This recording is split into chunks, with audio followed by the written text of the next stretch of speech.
后来继续来看这个花莲的吉安乡发生着随机的抢案，骑机车的抢匪看到路边一个76岁太太，阿妈棍挂一条金破链，挖过，这个破链开了就走，佮害这个太太跋倒受伤。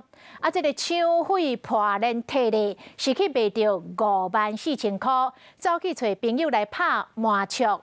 警方伫个抢案发生后4点钟抓着人，结果发现伊就是警方立案的治安顾虑的人口，妨用强盗罪移送侦办。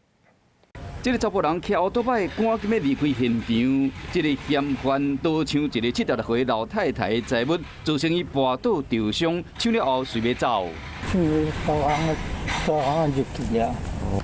这是早起10点外，76岁姓潘的老太太伫路边咧行。这个桥倒摆姓潘的嫌犯发现讲有挂金破链，临时去带念出手共抢，抵取了后随桥倒摆离开现场。这个老太太是跋倒在地，人有受伤，嫌犯佫将金仔摕去卖。本局播报成立专案小组，迅速在4小时内将犯人逮捕到案。警方并且伫嫌犯的奥多摆顶找到犯人当时所穿的外套加证物。人证物证拢有，专案依照强盗罪嫌移送侦办。